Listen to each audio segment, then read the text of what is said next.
The big deal here is Kyrie Irving headed to Boston.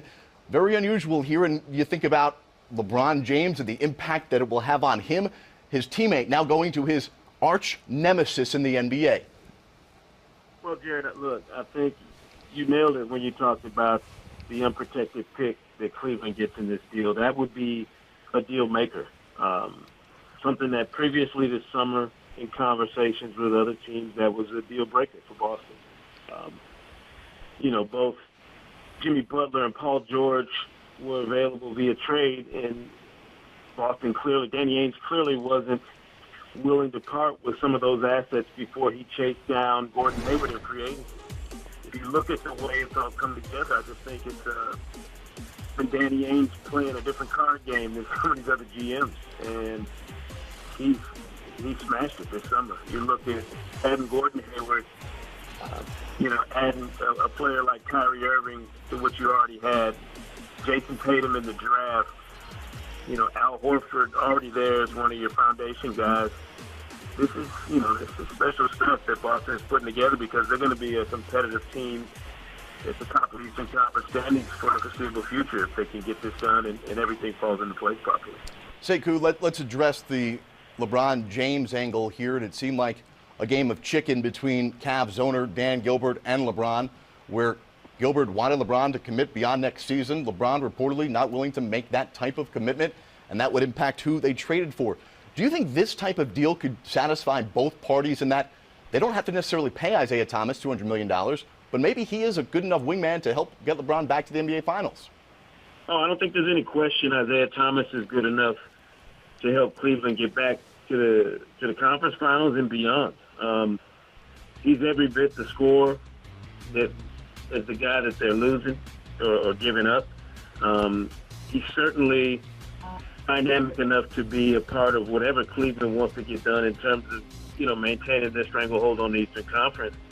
And provided that he gets back healthy, from that injury that cost him the finish of their season against Cleveland in the conference finals, I would think LeBron is happy, that he's happy that he has a player of Isaiah Thomas' caliber to roll with him this season. The other part of it is, this is for the Cavaliers, and kudos to Kobe Altman.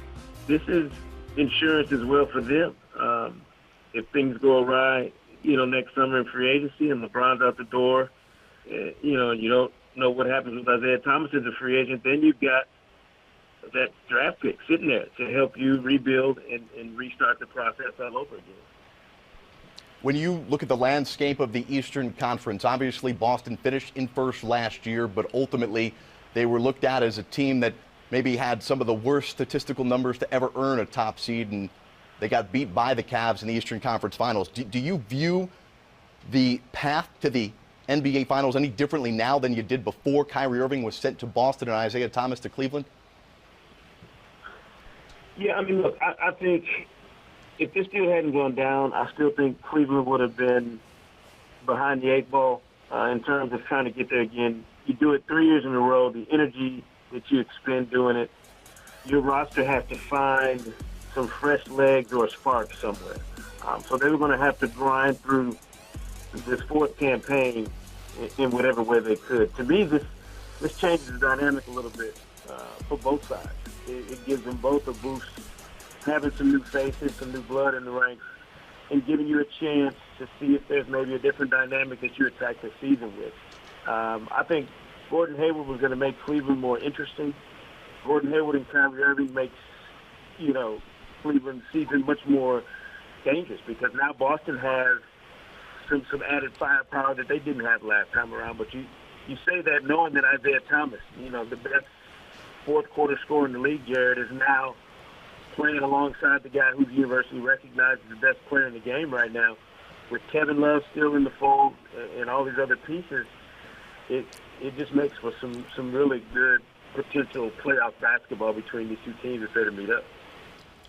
And you got to think, too, the asset now that Kobe Altman owns in Cleveland, while certainly they got a great return for Kyrie Irving in the first round pick from the Nets, maybe indeed they turn around and try and get LeBron some more support, make one more run, try and entice LeBron to stay. Sekou Smith, thanks for joining us here. I'm sure you'll be back with us throughout the evening here on NBA TV as we follow this developing breaking news. Kyrie Irving reportedly sent from Cleveland to Boston, LeBron James' arch nemesis. And how great of an opening night is this going to be in the NBA, where we are going to have LeBron and the Cavs taking on the Celtics on TNT on Tuesday, October 17th. Couldn't have planned it any better. We'll be back at halftime of our WNBA